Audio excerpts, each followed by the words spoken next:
Суглаатай жагсаал зохион байгуулж байна гэдэг яриа бас гарсан байхгүй. Манай намын байр суурь яг юу юм бэ гэдээ асуусан чинь манай намын байр уу? Манай намын байр бол хүнсний дөрөвтэй дага гэд наараа арт нь ингээд А4-ийн цаасан дээр ингээд одоо юу гэдэг нэг текст хийлүүлээд тэрийг ингээд бариалтай ингээд хүн болгоны арт ингээд бариад ингээд зогсоод яваад байгаа гэдэг нь бол харагддаг. Үүнийхээ үг тэр чигтээ яг энэ шүлэг байсан юм уу гэд харахаар яг тэр чигтээ бол биш юм бэлээ. Сайн уу хөөрхөн хүмүүс минь бүгдээрээ цоо шинтгэн бичлэгээр уулзж байна. За энэ удаагийн бичлэг дээр Монголын сонин сайхан буюу те Монгол яг юу болоод байна гэдэг бичлэгээрээ та нартайгаа уулзж байна. Тэгээд сүүлд бас бичлэг хийгээгүй нэлээд удацсан энэ хооронд бол те Монголд ингэж буужгинсан, шуугуулсан сэдвүүд нэлээд их гарч ирлээ. Тэг бүгдээр эхнээс нь ингээд тест дараатай яриад явъя гэж бодож байна. Гэхдээ бүгд нэг одоо энэ бичлэгт багтахгүй учраас дараагийнхаа бичлэгээ болон дараагийнхаа сэдвүүдэд тун утахгүй хийнэ гэдгээ та нартаа амлаж байна. За тэгэд бүгдээрээ шууд бичлэгтээ орцгоё. За хамгийн ихэнд яригдах сэдэв маань яг 4 сарын дундуур олон хүмүүсийг одоо ингэж буужгнуулсан сэдэв байгаа. За энэ сэдэв нь болохоор үнэн ба зөв намтай холбоотой. Яагаад гэх юм бол яг 4 сарын 14-ний өдөр үнэн ба зөв намынхан одоо ингэ талбай дээр нэгэн хурал одоо чуулга нэгтэй нэг юм цуглааныг бол зохион байгуулсан байгаа. За тэгээд яг энэ талаар ярихын тулд хэдүүлээ эхлээд яг энэ үнэн ба зөв намын одоо намын дарга Отгон Баатрыг бас ярих хэрэгтэй. За Отгон Баатар нь болохоор яг энэ 4 сарын 14-ний өглөө 9 цагт нэгэн постыг оруулсан. За энэ постонд болохоор өөрөө ингэж гараа хатгацсан байгаагаар тийм ингэж микрофон бариад гараа хатгацсан байгаагаар ийм зурагтай. Тэгэд арт нь байгаа хүмүүс болохоор ингэж Монголынхоо төрийн далбааг барьсан нэг зураг оруулсан. Гэхдээ тэр зураг нь ингэж яг AI-аар ингэж хийсэн гэдэг нь бол харагдчихсан. За энэ постн дээрээ болохоор тийм ээ би жирийн л ардын хүүхэд. Гэхдээ төрөө хулгайчудаас салахыг чин зүрх сэтгэлээсээ хүсэж байна төв талбайд гэдэг нэг юм постыг бол оруулсан. За үүнийхээ араас дахиад яг юм талбай дээр байгаа өөрийнхөө зургийг оруулангуудаа талбай дээр ирлээ та нарыгаа хүлээж байна. Нэгдэж чадвал нэг л өдөрт гэдэг ийм постыг бас ингэж оруулсан. Тэгээд энэ пост нь бол 5400 одоо реакшн явсан ч гэсэндээ те энэ реакшнуудын дэглэх нь лайк болон хаахаа байсан гэдэг нь бол харагдчихсэн. За тэгээд дараагаар тэрээр ингээд лайвуудыг бол хийсэн байгаа. За хамгийн ихний лайв нь яг 10 цаг 36 минутанд орсон байгаа байхгүй. За энэ лайв дээр нь яг юу гардаг вэ гэхлээр одоо яг энэ хурал одоо энэ үүдийн ингээд хүмүүс цугцсан байгаа шүү дээ. Яг энэ талбай дээр байгаа хүмүүсийг ингээд нэг 3 игнэнд оруулангуудаа ингээд бүгдээрээ талбайгаа тойрч алхаал те. Ингээд алхахтаа яг төрийнхөө талбайг хүмүүс барьсан гэдэг нь бол харагдчихсан.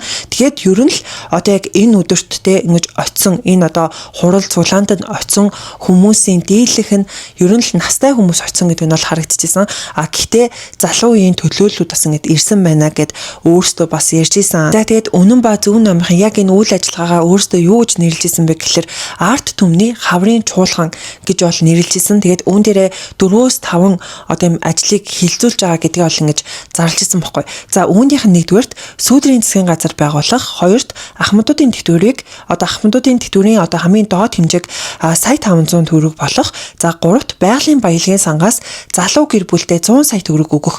За энэ л орон нүг шууд өгөх гэдэг утгатай биш те. Одоо нүг залуу гэр бүлээ дэмжиж одоо орон сууцд орохт нь дэмжлэг үзүүлэх зорилгоор ийм мөнгө өгөх гэдэг зүйлийг тавьсан байсан.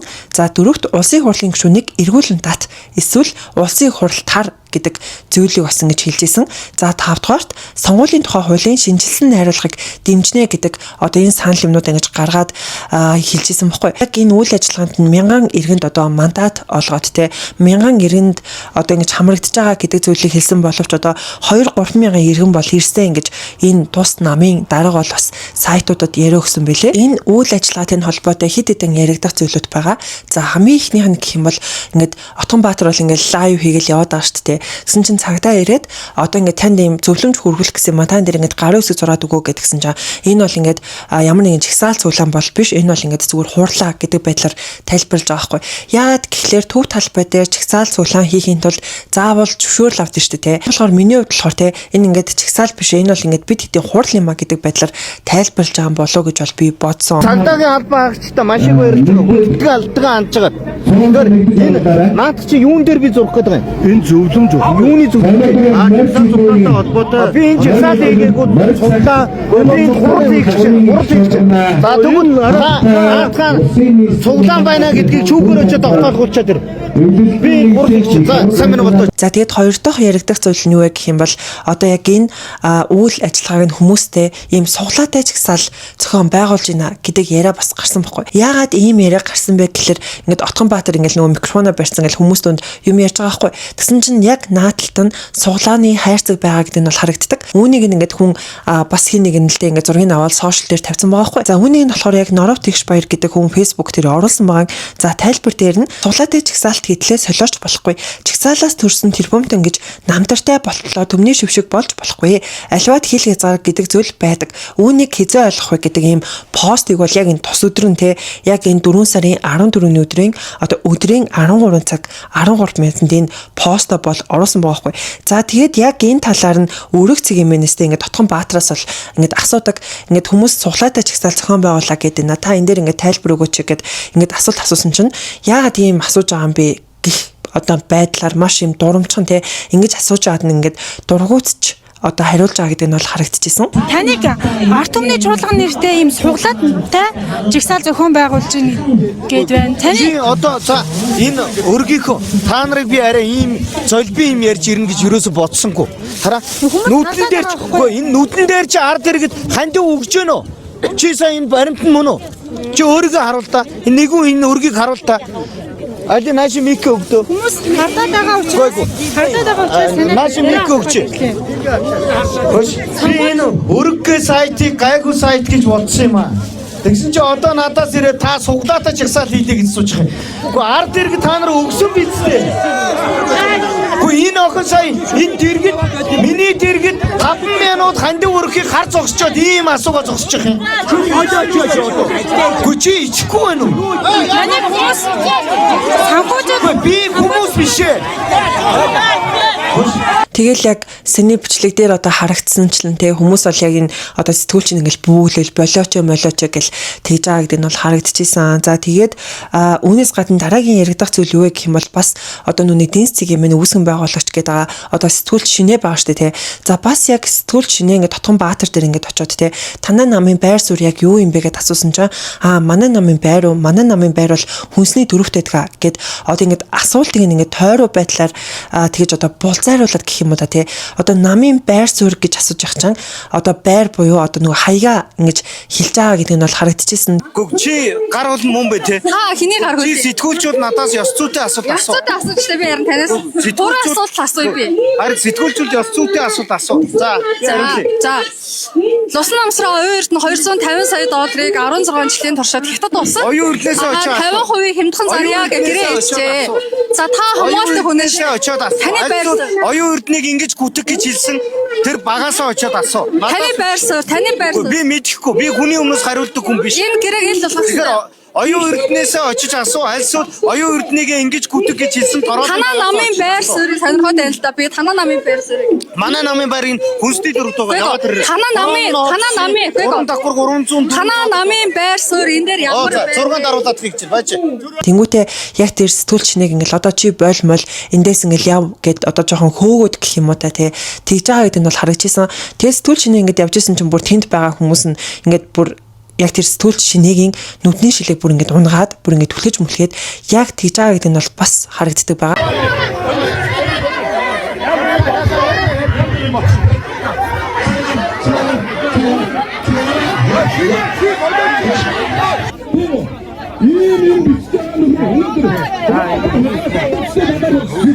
Яг энэ сэтгүүлч шинэтэй холбоотойгоор Отгонбаатар өөрийнхөө Facebook хуудаснаа нэгэн постыг оруулсан. За үүн дээр болохоор Динс Билүү шинэ гэдэг хүүхэн бүр улаарч дайрч орж ирсэн. Тэгээд хөөгдөд явсан. Энэ элбэг доржийн троллууд бүр улаарч байдаг шүү гэдэг байдлаар ийм постыг бол оруулсан. За тэгээд шинээгээс гадна одоо яг энэ үйл ажиллагааны талаар дахиад буцаад яриа руу орох юм бол яг энэ үйл ажиллагаан дээр ингээд хүмүүстэй одоо яг энэ зүйлд нь оролцож байгаа тэр хүмүүс ирээд хандив өгч байгаа гэдэг нь харагддаг. За тэр аймагаас ингэж ирлээ. Тэр аймгийн тэр сумаас ирлээ. За тэр дүүргийн тэтгэвэр хорооноос ингээд ирлээ. Хандив өгч гинэ гэж хүмүүс 10,000, 20,000, 30,000 юу н өгж байгаа гэдэг нь бол харагдчихсан.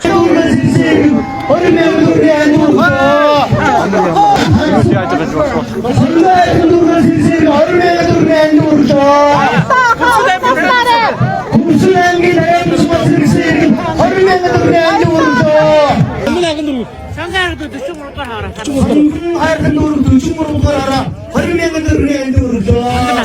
За нэгээмээ. Анаас өгчээ.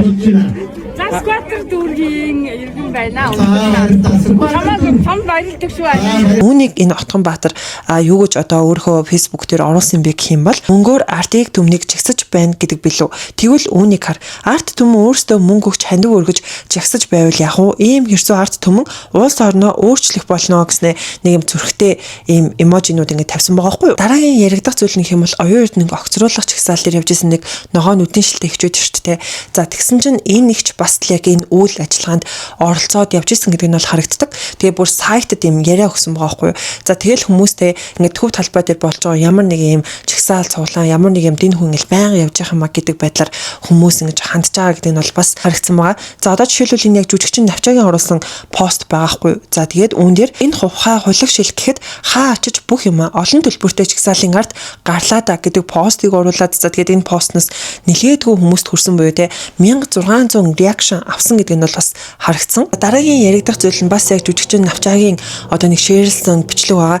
За энэ бичлэг нь бол яг рекорд зэг юмэн дээр ингээд катлалт гэх юм уу та те яг бүтэн бичлэгээс нь одоо ингээд тастаад оруулсан нэг бичлэг байгаа байхгүй. За энэ бичлэг дээр юу гэж ярьдаг вэ гэхлээр яг үнэн ба зөв намын одоо гишүүн гэх юм уу та те Солонгоо гэд эмэгтэй байдаг. Бас сошиалэр нэлээд идэвхтэй гэх юм уу та те сошиалэр ингээд бичлэг хийдэг, лайв хийдэг. Бас миний өмнөх одоо бичлгүүдтэй нэлээд дурддагчижсэн эмэгтэй байгаа штэ.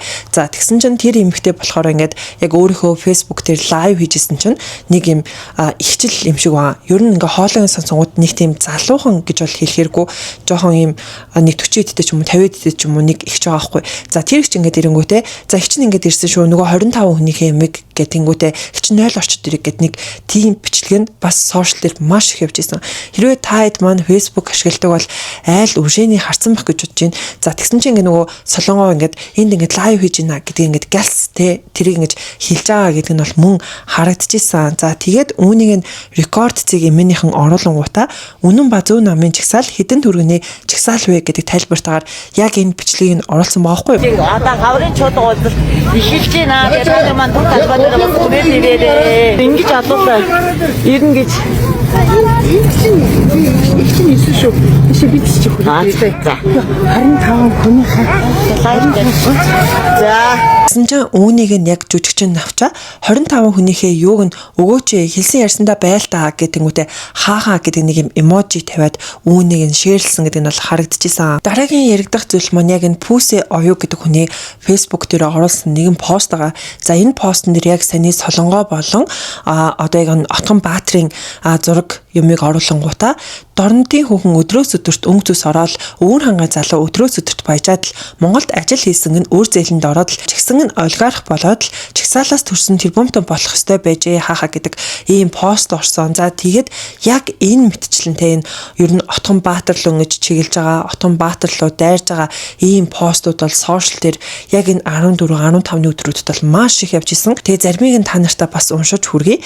За дараагийнх нь болохоор яг энэ цэцэг сүрэн гэдэг хүний оруулсан пост байгаа хгүй. За үүн дээр худал ба буруу намын дарга маань сайхан л манусынхаа өрөөсөн дуугайл байсан хотод орж ирээд ажил хийхгүй баяжиж болохыг харуулж яваа ирдээ гэдэг ийм постыг оруулсан. За тэгээд энэ пост нэрээ болохоор яг энэ Отгонбаатарын 2018 оны 7 сарын 25-ны өдөр оруулсан.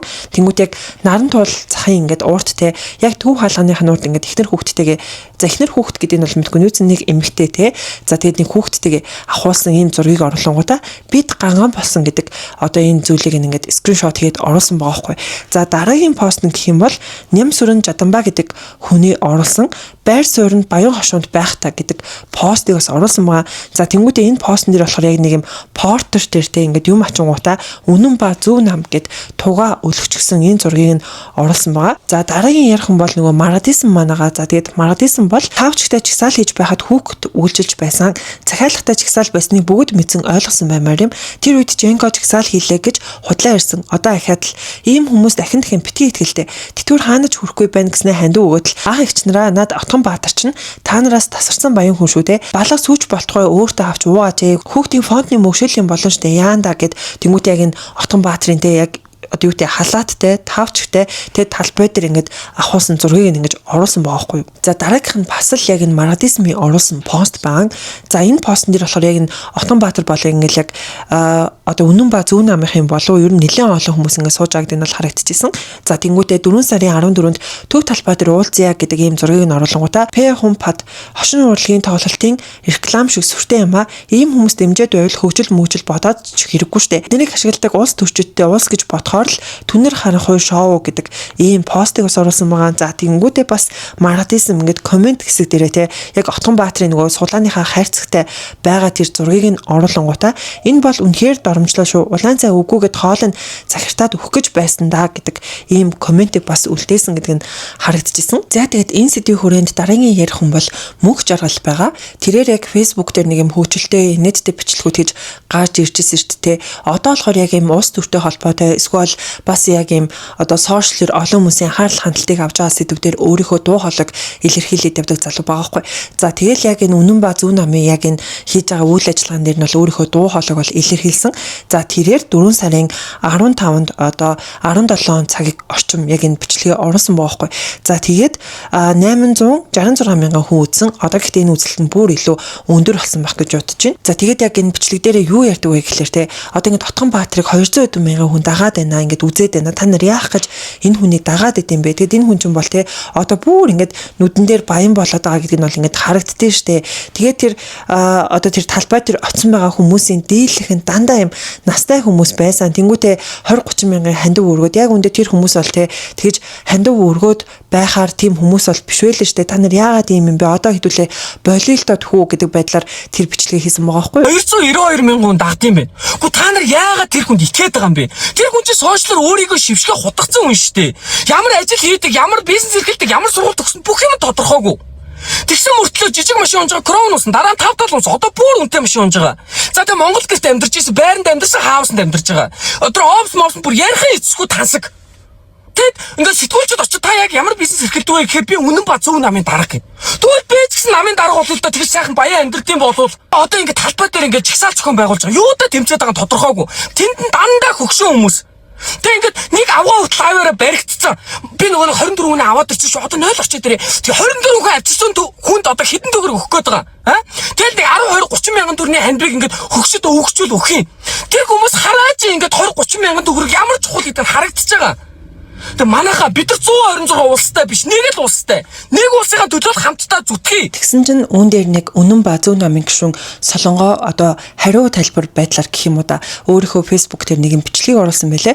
За энэ бичлэг болохоор яг тэр 4 сарын 15-ны өдрийн одоо 6 цаг оройн одоо 18 цаг 41 минутанд оруулсан байгаа байхгүй. За тэгэл яг энэ бичлэг дээр юу гэдэг вэ гэхэлэр та нар тийм л юм бол тэр 126 гишүүн тэгээ тэр одоо ардын нам, ардчилсан нам, иргэний зориг нам, хүн нам гэл тэр намуудтайгаа тэмцээч яад ингээд мань нийтдээ л ингээд тэмцээд идэм бэ. Энэ яг юулт вэ гэл тэнгүүтээ те хэрвээ та нар тийм л юм бол өөрсдөө ингээд талбай дээр гараад тэр жигсаал цуглаанаа хийгээд өөрсдөө үзэл бодлоо ингээд илэрхийлээч. Тэнгүүтээ араас ингээд хуцдаг. Бид нэр ингээд урд алхахтгаараа л алах нь угаасаа юм заяатай гэмтчил нэг тийм бичлэг хийсэн гэдэг нь бол харагдчихсан. Тэгэл цуглуулсан л ин 25-аар нь хүн амжирч мөнгө өглөөлгийн ингээд бахираад хоолоос үүдэл бахиралтаа та нар яах юм? Тэгээ өмнө гараад гიშгээд төшөө хууль батлуулаад төшөө ард түмнүүд чуулуулаад ингээд ард түмнийхээ зөвлөө хэрэгтэй зүйлээ хийгээд сошиалаар бахирж байгаа оронд ингээд хэрэгтэй зүйл хийгээд явах чи яасан юм? Тэгээ угаасаа та нар араас гуцсан бид угаасаа урд чи алхахтгаар алхах нь угаасаа им л заяатай. Угаасаа манис дээр юмтан байсан бол мантай ноцолдохгүй шүү дээ. За одоо бүгдээрээ дараагийн ярих сэдв рүү орцгоё. За энэ сэдв нь одоо нэгэн инфлюенсертэй холбоотой сэдв байгаа. За би бол яг энэ хүнийг инфлюенсер гэж хэлээд нэг буруутахгүй болов гэж бодож байна. Яагаад гэвэл Facebook дээр, Instagram дээр нэлээд олон дагагчтай тэгээд ерөн л Монголтэй хүмүүс ямар нэгэн байдлаар энэ хүнийг бол харж исэн байх гэж бол боддог. За тэгээд энэ хүн яг Оги буюу оюун цэцэг гэдэг эмэгтэй байгаа хгүй. За сүүлийн үед яг энэ хүнийхтэй ингэж лувер хийсэн гэдэг мэдээлэл яг саяхан Монголын сошиалыг бас донслогч исэн байгаа. За тэгээд хамгийн одоо баг анхны гэх юм уу да те яг энэ асуудалтай холбоотой сэдв нь 2024 оны 10 сарын 7-нд лавгийн цан дэлэг гэдэг хүний оруулсан пост байгаа байхгүй. За энэ постн дээр Австралийн Оги гэдэг оюун цэцэг гэдэг зартай залиланг Монгол Австралийн цагдаа прокурор дийлхэ байла. Олон зуун хоригчтой том хэрэг гэдэг ийм одоо пост оруулж исэн юм байна. За тэгэл энэ дотор нэлээд олон хүмүүсийн те оруулж исэн пост комментууд ингэж оруулсан байгаа хгүй. 4 сарын 10-нд Ogi Flower өөрийнхөө яг Facebook хуудасна нэгэн постыг оруулсан байдаг юм байна. За үүн дээрээ болохоор Luurchin Light City гихч эхнэр нөхөр манай сургуулийн барилгыг зарах гэж оролдож байх шиг байна. Энийг авч дараагийн хохирогч болов. Манайх оюун цэцэг бие захиалагч хөрөнгө оруулагч хэвээр байгаа бөгөөд зарах эрх энэ хүмүүст байхгүй болно. Өмчлөх эрх шилжих боломжгүй гэдгийг аль бие усаар мэдэгдэе. Барилгын компани Luurууд арай л дэнтлээ. Жиж ажилтанд орсноос бусад байр тус бүр дээрээ 2-4 захиалга зэрэг авсан Luur давхар явагдаж буй Luurчд гэрээ хийсэн хүмүүс нь мессеж бицээр байна над руу гэдэг ийм постыг бас ингэж оруулж исэн юм байна. Тэгсэн чинь яг энэ хэргийн талаар гэх юм уу да те 4 сарын 15-нд Зөв цэгийн дээр нэгэн нийтлэл орсон байгаа байхгүй. За тэгээд энэ нийтлэлийн гарчин гэх юм бол инфлюенсер Ogi Flower бусдыг рецептив гэмт хэрэгтнүүдээр дагнуулж их хэмжээний хохирол учруулж гэдэг гарчигтайгаар яг энэ нийтлэл нь бол орсон байгаа. За тэгээд нийтлэл дотроо гэх юм бол цахим орчинд Ogi Flower гэх нэрээр Австрали руу оюутан зуучлагч оюун цэцэг нь сургууль бариулсан компанийнхаа захирлыг луурдаж рецептив гэмт хэрэгтнүүдээр дарамтлуулан их хэмжээний хохирол учруулжээ. Уг хэргийн хохирогч Хаш Баяр нь манай сайтын редакцид холбогдож энэ талаар мэдээлэл өглөө. Хаш Баяр нь Lighthouse Hybrid технологи хариуцлагат хувьцаат компани хувьцаа эзэмшигч бөгөөд тэрээр оюун цэцэгтэй хамтран сургууль барихад шаардлагатай санхүүжилтийг 50% хуваан гаргаж ашиглалтанд оруулах гэрээ байгуулсан аж. Гэсэн ч оюун цэцэг хөрөнгө оруулалтынхаа мөнгийг өгөхгүй зардлын 10% тэнцэх мөнгө гаргасан хэдиж сургуулийн бүхэл ашиг орлогыг ганцаараа авч сургууль ашигласан цахилгаан түрээсээ мөнгөж өгөлгүй өдөг хүрсэн байна. Хаш Баяр оюун цэцэг хамтран сургууль байгуулъя, Австрали улсаас хөрөнгө оруулалт хийн гэж гэрээ байгуулсан. Гэвч хөрөнгө оруулалтын 1 сая доллар нь орж ирээгүй. Манай компани төслөө дуусгахын тулд мөнгөө гаргаад сургуулийг нь дуусгаад өгсөн. Гэвч үүнээс хойш оюун цэцэг бидэнтэй уулзахгүй цогтож сургуулийн барилгыг ганцаараа ашиглан хүүхдийн төлбөр зуучлалын мөнгийг аваад явсан. Мөнгөө олж авах гэсэн намайг рецептив гэмт хэрэгтнүүдээр дарамтлуулан амь насанд хаалхахыг завцсан. Улмаар тэд нийлж хуулийн цорхойг ашиглан миний ил хөрөнгийг болох ажлыг хийж намайг гэмт хэрэгтэн болгосон. Одоо би гадаад улсад байна. Их орондоо гэр бүлтэй очиж энэ асуудлыг цэгцэлж төслөө дуусгаж хэдэн 100 захиалагчдаа байрыг нь хүлээлгэж өгмөр байна гэсэн ийм нийтлэл бол орсон байна. За тэгээд үүний дараа буюу 4 сарын 16-ны өдөр өглөөний 9 цаг 12 минутанд гол тоглогч Цэгимэн гэдэг одоо Facebook хуудаснаас бас нэгэн пост орсон. За энэ постн дээр болохоор Ogi гэтэнгүүтэй гэмгүүн хүн хизээж мөнгө төлж бусдыг гүтгүүлдэггүй.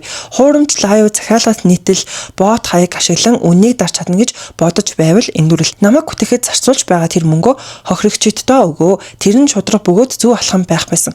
Өнөөдөр хүмүүс ийм аргыг таньдаг болсон. Захиалгат мэдээлэл төлбөртэй дайралт нь үннийг нуух биш харин хингэн үнээс айж байгааг улам тод харуулдаг. Монгол бол хуультай төртэй улс. Энэ асуудал хууль нотлох баримт шудраг ёсны хүрээнд шийдэгдэнэ. Би өөрийн төлсөн мөнгө эрх ашгаа хуулийн дагуу нэхэмжлэн хизээж зогсохгүй. Манай мөнгийг аваад захиалгаар бариулсан хөрөнгийг булаагаад дараа нь 5 төгрөг шидэд хүний нэр төрт халтаж бүхнийг дээрэмдэд булаа авч болно гэж бодож байвал тэр цаг өнгөрсөн.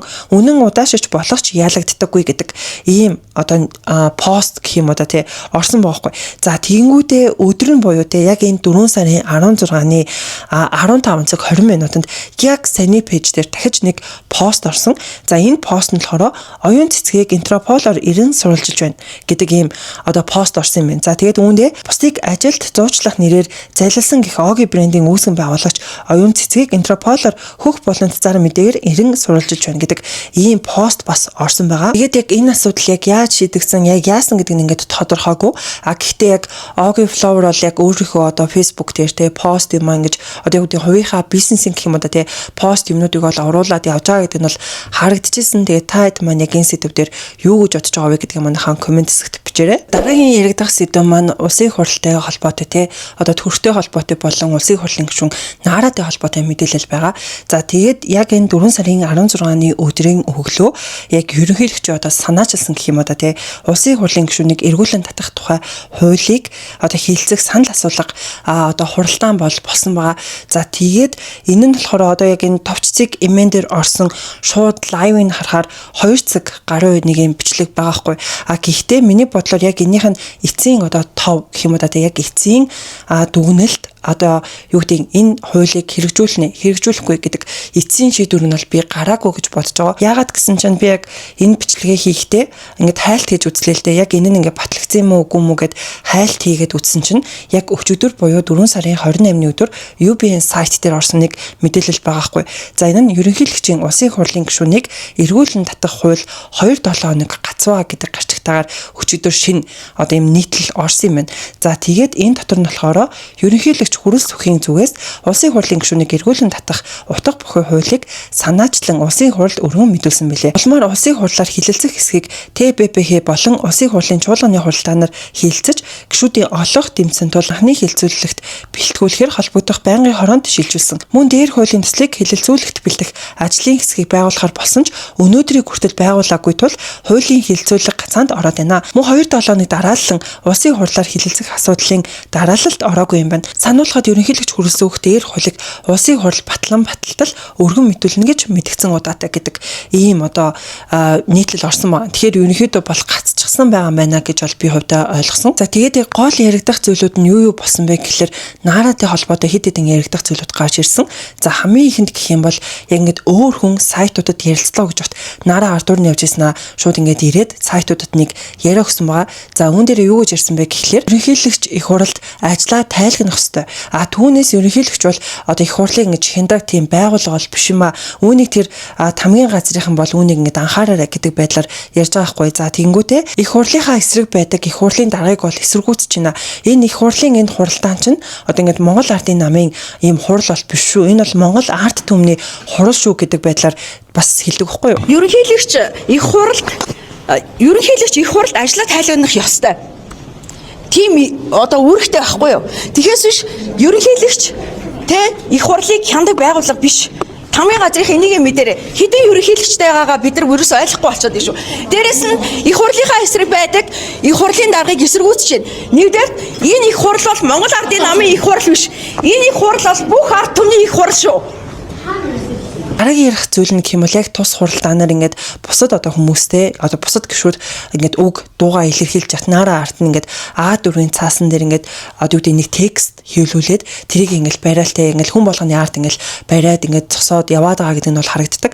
Тэгэд яг энэ цаасан дээр юу гэж бичсэн бэ гэхлээр улсын хурлынхаа эсрэг ажилдаг улсын хурлын дарга Бямб цогт огцор гэдэг ийм одоо цаас ингээд бариад ингээд явж байгаа гэдэг нь бол харагдчихсэн. Тэгээд иймэрхүү үйлдэл хийсэн чинь улсын хурлын дарга Бямб цогт болохоор Наран туяа наара гишүүн чуулганы хуралдааны дэгийг баримтлахыг хүсье. Хэрвээ хүсэх юм бол би яг энэ дэгийг одоо ингээд уншаад өгөхөөгөл тэнгуүтээ яг тэрийгэ бас ингэж уншиж өгж байгаа гэдэг нь бас харагдчихсэн. 214,805 нэрийг бол 2003 онд бүртгүүлж солилцсон байгаа. Засгийн газрын бүрэн эрхтээр заагдсан байгаа. За энэ олон улсын 112 дахь тушаал гэж байгаа тийм.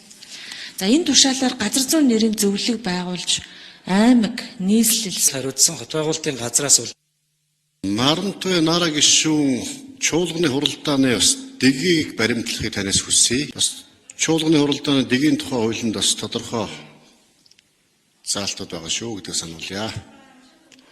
Уншаад өгөх үү? За уншаад өг гэж хүслээ Наран туяа наара гишүүн уншаад өгье. Улсын хурлын чуулганы хуралдааны дэгийн тухай хууль 15 дугаар зүйл хуралдааны дэг зөрчсөн гишүүнд хүлээлгэх хариуцлага 15.1 гишүүн хуралдааны дэг зөрчсөн бол дараах хариуцлага хүлээнэ. За 15.4 гишүүн бусдад саад учруулсан бүдүүлэг үг хэллэг хэрэгэлсэн бусдыг доромжилт нэр тэргийг гутаах гүтгсэн шинжтэй үг хэлсэн бол хуралдаан даргалагч түүнд урьдчилсан сануулгахгүйгээр тухайн өдрийн хуралдаанд үг хэлэх эрхийг хаснаа. За. Дараагийн яригдах зүйл нь юу вэ гэх юм бол одоо яг энэ ерөнхийлөгчийн санаачилсан гэсэн те одоо энэ улсын хурлын гишүүнийг эргүүлэн татах тухай хуулийг эсэргүүцэж байгаа эмэгтэй гишүүд яг тус өдөр бүгдээрээ ямар нэгэн байдлаар ягаан өнгө хувцс ч юм уу ягаан өнгөтэй нэг юм зүйл өмсөд ирсэн гэдэг нь бол харагдчихсан. За энэ яг рекорд цэгмэн дээр орсон пост байгаа хгүй. Ягаангөр ижилсэн гэж ерөнхийлөгчийн хуулийг эсэргүүцсэн эмэгтэй гишүүд гэдэнгүүтээ яг тэр ингээд ягаа хувц өмсөн эмэгтэй гишүүдийг бүтэнгийнх нь ингээд зургийг ингээд оруулаад яг нэг юм постыг бол оруулсан байсан. Үүнтэй холбоотой бас нэг юм одоо энэ Баасан Жамын Хотгон гэдэг хүнийг постыг оруулсан байгаа хгүй. За энэ постн дээр болохоор даанч өөрсдийнхөө ирэх юм сандал суудлын төлөө юм да. Ядаж оюу толгоогоос минут секунд тутамд дээрэмдүүлж байгаа баялгаа монголчуудаа хүртээлтэй болохын төлөө ингэдэг болоос хэмжээ нь энэ юм да гэдэг нэг юм постыг бас оруулсан гэдэг нь харагдчихсан. За тэгээд яг энэ эмэгтэй гишүүдтэй тэг хамт гэх юм уу да Нара бас юм ягаан пижак өмссөн гэдэг нь бас харагдчихсан. За Наратай холбоотой яг энэ Бавка Баяра гэдэг хүн бас тийг пост оруулсан байгаа. Гэхдээ энэ хүн чинь нөгөө нэг кино найруулагч илүү нэг кино урлагийн салбарын бас нэлээ юм нөлөөтэй хүн шүү дээ. За тэрээр яг Нарад зориулж ямар пост оруулсан юм бэ гэх юм бол ерөнхийлөгч зайл, улсын хурлын дарга зайлч гэх шиг төрийн хоёр өндөрлөгийг говийн бортогоо антураад хөөнө гэж байх уу гэдэг нэг юм пост оруулаад тэгээд энэ пост нь бүр 1700 реакшныг авсан байгаа хгүй. Тэгэд энэ реакшнд хаахаа болон одоо ингээд лайк ингээд байсан гэдэг нь бас харагдчихсан. Мөн яг Наратай холбоотой нэлээд олон одоо постууд орсны нэг нь яг энэ Алтан шагаа Ганбаатар гэдэг хүний оруулсан пост байгаа. За үүн дээр Наран туяа Нара улсын хурал манай хурал биш шүү гэд нөгөө хэлсэн үеийн бичингүү те. Улсын хурлын гишүүнийг эргүүлэн татах тухай хуулийн хэлцэх хэсгийг 56.4% саналаар дэмжлээ гэдэг постыг бол оруулсан юм байна. За тэгээд энэ постондоо болохоор яг нөгөө нэг Нарагийн те бас хэлжсэн үгийг нь одоо ингэж зурган байдлаар оруулсан байгаа хгүй. Нөгөө Нарагийн хэлжсэн үг гэдэг нь ёс зүйн өрөөд залбам пенууд минь ёс зүйн хошгондоо чихээд дараа намдаа хий мэдв. Хаха чихэн алмарталч нь ана одооноос гэдэг нөгөө коммент дээр шүү дээ. Энэ комментийг дахин гаргаж ирж ингэж оруулсан. Тэгэд яг энэ нь болохоор бүр 357 мянган хүнд хүрсэн гэдэг нь харагдчихсан. За тэнгуүтээ яг саяны те энэ комментийн хэсэг баа шүү дээ.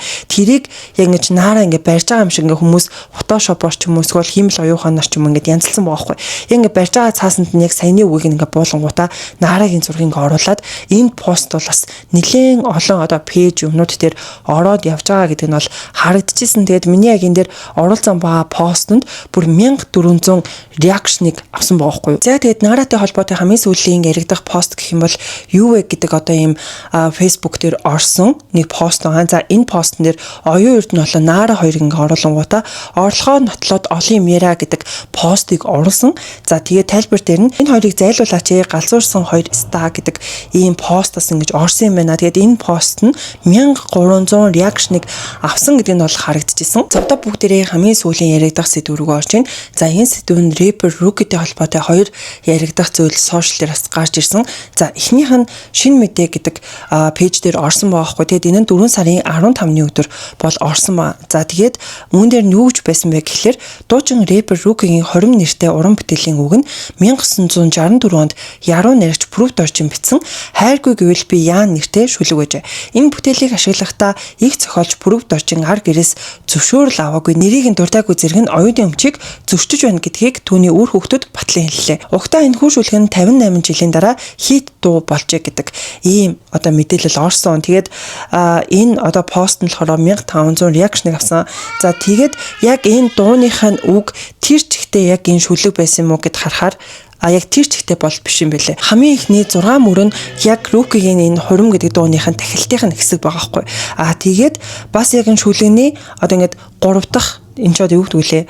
Одоо 3 дахь хэсгийнх нь эхний 2 мөр нь бас яг Рукигийн дуун дээр гардаг юм бэлээ. Тэгэхээр ерөнхийдөө бол ингээд хэсэгчлэн аваад өөрөө бас үг нэмээд хорим гэдэг дуугаал хийсэн гэдэг нь бол тодорхой болсон. Тэгээд яг энэ мэдээлэл бол бас яг саяхан энэ Монголын Facebook дээр тэгээ сошиал дээр бол нэлээд явж исэн. Гэтэ яг энэ дуучин рэпер Руки бол үүн дээр тайлбар хийсэн юм бол байхгүй байгаа. Яг энэ Рукигийн хорим гэдэг дуу яг одоо YouTube дээр болохоор 9,336,632 удаа тоглогдчихсан байгаа юм байна. Тэгээд 2022 оны 5 сарын 24-нд орж исэн ийм уран бүтээл байгаа байхгүй юу. Тэгээд сүүлд нэмсэн юм уу эсвэл яг анханасаа байсан юм уу? Яг энэ YouTube дээр нь болохоор ингээд төрийн соёрхолд Proof Dorjin гэдэг одоо нэрийг нь бол ингэж бичиж бичиж өгсөн байдаг юм байна л да.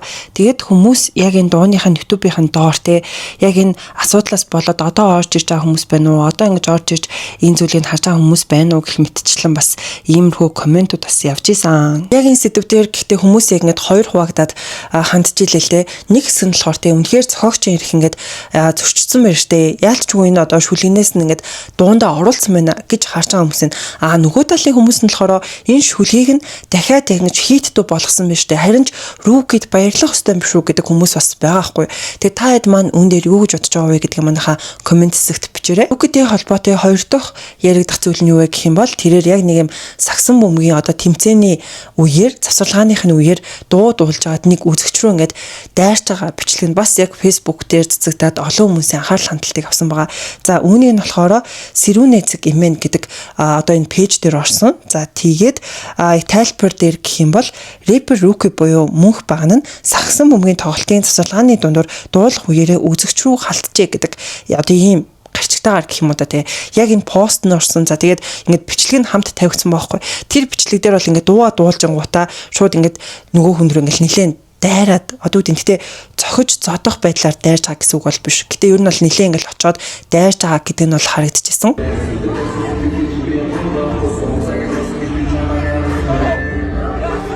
Үүн дээр нь хүмүүстэй дуун яваад байдаг өөр ингээд хэрүүл хийгээд байдаг гээл те. За тэгэнгүүтээ аан барьдаг гэдэг нь баригдчихлаа. Гих мэтчлээ хүмүүс ингэж ер нь нэлээд шүүмжлэлтэй те хандж байгаа гэдэг нь бол харагдчихсан. Тэгээд яг тус бичлэг дээрч гэдэг юм уу да те. Рүүкэ бас л юм тайлбар хийсэн зүйл бол байхгүй байгаа. За ингээд энэ удаагийнхаа дугаарт та нартай иймэрхүү одоо сэдвүүдийн хүрээнд ярьж өглөө. Тэгээд дахиад яригдах маш олон сэдвүүд бас бэлээ. Тэгээд хөдөлөө дараагийн бичлэгийг нэлээд гайгүй ойрхон хийчихнэ гэж бодож байна. Тэгээд надаар сонин сайхан гэх юм бол нэлээд олон сонин сайхан байгаа манайхаа. Тэгээд удахгүй би бас дараагийн бичлэг дээрээ яриад явах болно. За тэгээд бүгдээрээ дараагийн бичлэгээр уулзцаая хөрх хүмүүс минь түр баяртай.